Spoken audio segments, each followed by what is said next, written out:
Good morning and welcome back to the modules on acoustic phonetics. This is module 15, Acoustics of Non-Resonant Consonantal Speech Sounds. In the previous module, we had a close look at the vowel sounds, and these vowel sounds were defined as resonance, plus resonant, plus vocalic, plus syllabic and plus sonorant sounds, also minus consonantal. Now coming to the consonants, in articulatory terms, if you recall, you must have defined consonants as obstruents, the speech sounds which are articulated with some obstruction in the mid-sagittal section of the oral chamber. So some of these sounds have been described as, consonants are described as obstruents, plus obstruents. If there is no obstruction, then they are vowel sounds. This is the conventional kind of definition. Now, no obstruction also means that the air column is free, the air passage is free without any obstruction. Therefore, resonances can happen, and therefore, plus resonant, plus vocalic, plus syllabic, plus sonorant, all of these features come into the picture, and we have defined our vowels in that sense. So, consonants in similar terms could be defined as plus obstruents and plus consonantal, but minus resonant, minus vocalic, minus syllabic and minus resonant. They are more in relative terms. We shall see some of the consonants can be syllabic too, and some consonants can show resonances too. Resonance is an important parameter as far as acoustic phonetics is concerned. In articulatory terms, the first parameter was obstruction or no obstruction in the oral chamber.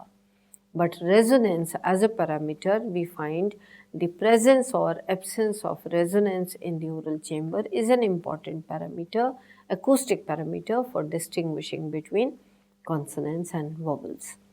So, plus resonance plus sonority gives the auditory experience of musical, whether this is musical or not, as compared to, in relative terms, minus resonance, minus sonority will lead to the auditory experience of non-musical sounds or perhaps noises. You can call them noises. So, music versus noise is another parameter. This is the auditory experience, but it has actually been used to make a distinction between the two classes of speech sounds, consonants and vowels. Look at Mamberg, 1963. He says it's possible to establish a division of the sound material of language into musical and non-musical. Musical would mean periodic and periodic vibrations, noises, or non-musical would mean aperiodic or non-periodic vibrations. And this division, he says, roughly corresponds to the traditional division of vowels and consonants. Further, he says, now consonants may be pure noises. Now, what is this pure noise? Pure noises meaning without any participation of periodic vibrations. Voiceless consonants fall in that category. But noises, the other consonants can be noises combined with a laryngeal tone, which is a kind of, periodic vibration. So, voiced consonants, b, v, z, etc. will be the other kind. So, but they are still referred to as noises. Look at the two figures given below.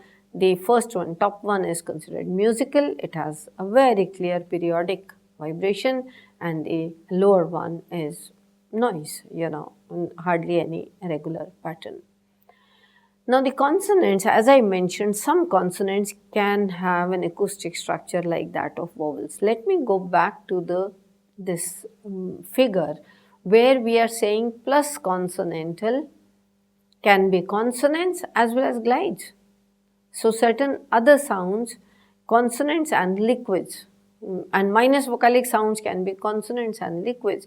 So, there can be, apart from consonants, there can be consonants which have vowel-like qualities or music-like qualities. Look at m, n and l for instance.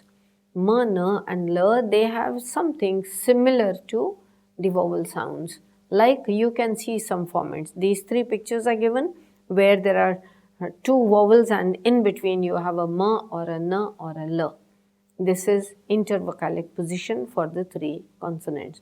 They can show some resonances and they can show some higher sonority, and in some contexts they can also become syllabic, like button and mutton and bottle. All of these are examples from English or syllabic consonants. Look at fricatives now. The fricatives are high frequency, high intensity noises. Obviously, there is no formant pattern, there is no proper organization of the acoustic field as as F1, F2, F3 proper resonances, nothing.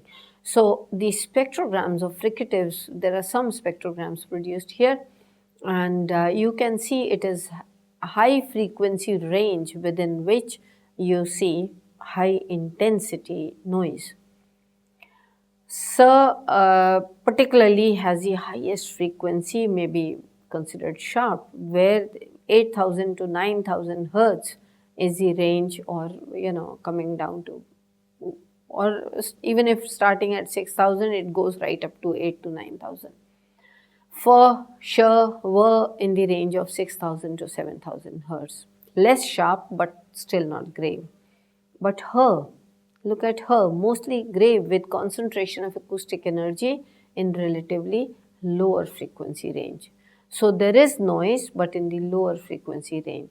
So fricatives can be of different qualities, and sharp versus grave is the auditory quality that we associate with those. And just put it on the vowel triangle, E as the frontmost vowel, front high vowel, U as the back vowel, and A as the open back vowel.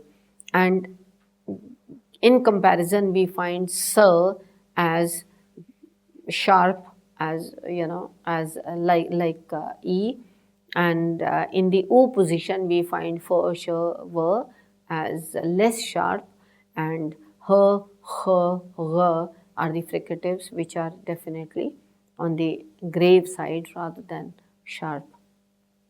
Now talking about stop consonants as pure noises. These voiceless stop consonants, p, t, k, they are pure noises. B, d, g and all of those are noise plus laryngeal tone. So they are the voiced stop consonants.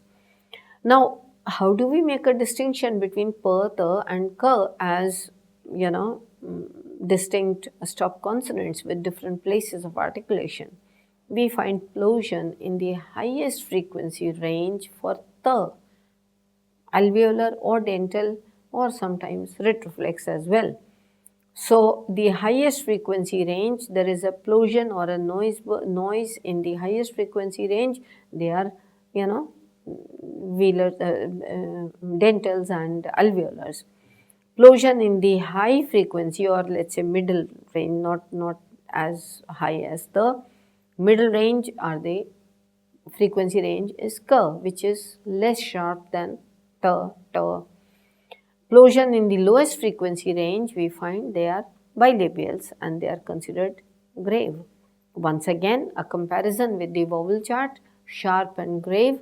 You can see t in comparison with E as the sharp sound, and k as less grave, and p, in that triangle, p at the bottom. Now, based on sonority, now we bring in vowels again, because the entire range of speech sounds has also been arranged as cited in Mamberg. Jespersen gave this sonority chart long back. The voiceless stop consonants at the top in terms of the lower level of sonority. And as you go down this chart, you will find A as the most open vowel has the highest sonority. So low to high sonority, all the entire range of consonants and vowels fits in between this range. Now consonants in continuous speech, that's a very big challenge. what you have on the screen is the spectrogram of a sentence below, and this is a spectrogram taken many years ago by a conventional kind of an old model spectrograph, not computer aided spectrograph of today. So, or computer softwares, which give you spectrograms today. So, this was the old model where a narrowband spectrogram is given to you. Pani Parkelia is the Punjabi sentence which is articulated here, and you can see the concentration of acoustic energy in these very clearly marked bright columns which are mostly vowels, and in between you have consonants, particularly stop consonants can be seen as huge gaps between these columns of vowels. So, vowel formants are resonants, vocalic sounds which are kind of carriers of all speech sounds, and they also make syllable peaks, and they carry the preceding or the following consonants. In the last module, we had shown how vowel formants change in continuous speech. If it's a vowel A continuing for a long period of time, it will still be steady state. Any vowel, steady state formants. But if two vowels in a sequence come, then steady change formants can be seen. Vowels with glides, gradual change formants can be seen. But look at the last part of this figure, consonant plus vowel, meaning the consonant which is preceding the vowel formants, that is causing a change in the vowel formants. So, you understand the consonants better when you look at the acoustic properties of or acoustic features of the following vowel sound. Now, that is an important, the abrupt change formants with that formant pointing downwards, meaning starting at a lower energy level and going to a higher frequency level. So, that is the influence of the plosion of a previous consonant. So, acoustic cues for the identification of consonants were naturally a very big challenge for one of the main reasons that the cues of consonants, to identify consonants in acoustic terms, you actually had to look at the vowel formants. So, the adjoining segment, the segment that follows the consonant, carries all the information about the consonant. So, therefore, it's important that we revisit our notions of segments in a continuous chain. We actually have syllables in a continuous chain. A syllable which has vowel as its peak carries all the properties of the preceding following consonants as well. So, and the history of this part of research is not very old. I think it was in the 60s, not very old history, not very long back in the history. 60s in the previous century, we find there were lots of experiments conducted at Bell Laboratories, Huskins Labs, using pattern playback and spectrograms. Spectrography was there, but pattern playback as a tool came in handy once they started using this in the Huskins Labs. So, a series of experiments called analysis by synthesis technique followed, which means you look at a spectrogram, you make a hypothesis that probably this speck on the spectrogram is an indication of plosion burst or fricative noise or something, So, you use that and put it on the, mark or make a similar drawing on a plain piece of paper and feed this into pattern playback. See if it sounds the same. So, a number of experiments were done on pattern playback. These are the series of experiments called analysis by synthesis technique. So, these were speech synthesis programs which were developed and hand-painted spectrograms of vowels and consonants and vowels put together were analyzed. Some of these are very important research papers which gave us a lot of information about consonants and acoustic properties of consonants. Three major acoustic cues which were identified for the identification of consonants. Three acoustic cues were noise burst. So, if we have plosion, there should be something like noise burst frequency. Where on what frequency scale, where on frequency scale this noise burst is placed, that was important. Then formant transitions, how the vowel formants change, and acoustic locus or acoustic loci were the three important acoustic cues which emerged after these experiments. Talking about noise burst frequency, let me remind you of these formants which we discussed. These are the vowel formants. If you have 8 peripheral vowels, and these are the relative positions of the formants in comparison with each other. So, if these are the formants, now suppose you were to place a noise burst along a frequency scale to see what kind of auditory effect that has, what kind of a consonantal sound it gives you before preceding the vowel sound. So, what you do is you imagine 10 or 12 such bursts of noise along the frequency scale, starting at 200 hertz and going right up to 3000 hertz. And you place them, let's say if you have 10 such bursts of noise and these 8 vowels, or 12 such noise bursts, specks of marked as specks on a hand painted spectrogram, and you can use something like this. You can have vowel E, 2 formants are placed far apart, and there is a noise burst you can see somewhere placed in the middle zone or a lower zone. Then vowel R, 2 formants are together, vowel U, 2 formants are together and lower. So, these 3 kinds of formants are with a burst of noise placed on the same frequency with these 3 formant patterns. The other picture shows that you have 2 formants of the same vowel, let's say A, but the 3 noise bursts are placed along different levels on the frequency scale, one in the higher zone, the other in the middle zone, and then in the lower zone. So, these individual units are fed into pattern playback and then received by the hearers to say what they hear. The results were fantastic. They are amazing results. Just take a look at the results, summary of the results. What you find is, if there is a noise burst, a speck of noise placed along the formants, if it is somewhere close to formant F1 or F2, then what you hear is most often k sound. It could be ki or k or ka or ka or ko or ku, whatever. If it is in the lower range but not too close to the formants, then it is always heard as per. Lower, or let's say the middle range also, it is often heard as per if it is not too close to the formants.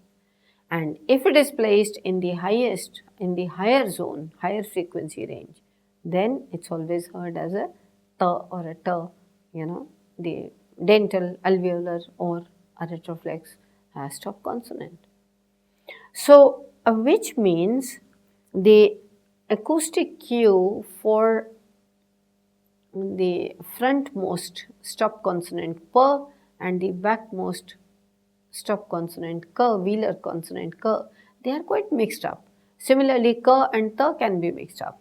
So, if there is channel noise and if you are talking on phone and there is some noise, you can hear pa as ka or po as ko, because the noise burst may be placed somewhere in the vicinity of the formants, and it may be, it is too close. So, but as far as E and A is concerned, probably that kind of confusion may not exist. So this brought in a lot of new information into our understanding of segments as independent autonomous units. Now these segments do not appear to be independent autonomous units. They are actually together, the two segments, the sounds coming with vowels, they are seen together, and a number of acoustic cues are seen in the vowel formants. So then the next point was the formant transitions in consonant vowel sequences.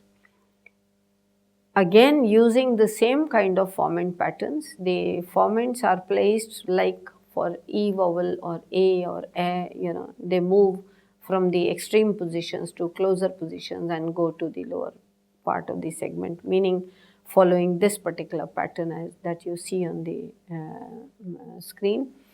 And then what you find is that the transition gives you lots of cues about what kind of a consonant is preceding the vowel sound. If the formant is pointing downwards, the second formant pointing downwards, it is often bilabial. And if it is sometimes pointing upwards, meaning starting at a higher frequency coming down to lower, then it is a dental or an alveolar sound. And if it is still pointing upwards but much higher, pointing much higher, we see the summary of the results. What you find here is a velar sound where the F2 is pointing much higher. So, and the F1 formant transition shows practically no transition if it is a voiceless sound, but there is a transition in the F1 with a little noise bar or call it voice bar for a voiced ba, da, ga, consonant. For a nasal, you see nasal formants as well, and perhaps voicing too. And F2 transition is the same. For a velar sound, it has to come from a much higher position to lower. Now, the experiments conducted were actually Lieberman, Delattre and others, tempo of frequency change as a cue for distinguishing classes of speech sounds. Tempo of frequency change. This formant transition shows that the formant frequency is changing from higher to lower or lower to higher, and that tempo of frequency change gives you cues to distinguishing different types of speech sounds. The third feature is Locus Hypothesis, and this particular figure actually diagrammatically, schematically shows how a certain energy locus can be imagined. You can imagine a locus for a certain type of consonant along the frequency scale, and that varies for different consonants. Now, this particular diagram shows that the F1 is constant for all of them, and F2 varies from something very close to the F1, and the others are as you move the formants higher and higher and higher. All of them are put together, and what you see is you hear ba, the, gas with different locus, different kinds of loci, meaning the formant transition is actually pointing towards energy locus, some energy locus for a particular consonant, another energy locus for the other consonant. So perhaps for burs or bilabials, the energy locus may be in the lower range. That's why the formants are pointing lower downwards, and for t's and k's, it may be in the higher frequency range, and therefore formants are pointing upwards. So these experiments are also, in fact, let me mention these three references particularly. Cooper, Delattre, Lieberman, Bost and Guestman, these 4 or 5 people as a team, they published these articles And Cooper et al. 1952, some experiments on the perception of synthetic speech sounds. This is where they identified, these three basic, burst of noise and Formant transition and locus. Delattre, Lieberman and Cooper, same team, but Delattre, the first author, 1955, he talks about acoustic loci and transitional cues for consonants. And then Lieberman, Delattre, Gerstmann, Cooper, tempo of frequency change. So again, Formant transition as a cue for distinguishing classes of speech sound. These kinds of experiments in the 60s actually changed our perception of the acoustics of consonants and the acoustics of consonants and vowels in a sequence. So the unit for analysis, the existence of multiple cues for the identification or perception of an acoustic unit, C and V together, is only one of the examples of how experimental evidence has changed our views of segments, discrete speech segments versus segments in a sequence. A sequence of discrete speech sounds is transformed into a continuum such that one perception of a sound depends not on one segment which may be taken out of that and analyzed acoustically. No, it is the analysis along different points in time along the sound wave which can help you understand the sounds in a sequence much better. So, there is a lot more on the study of vowels and consonants in acoustic terms, but these two modules basically give you the elementary information about what is happening, how do we understand vowels and consonants acoustically. And this is what leads us to various kinds of, softwares and programs you can explore further and read up further. And, with this basic information, it will help you understand all the other articles which are published from time to time on consonants and vowels and their acoustic properties. Thank you very much.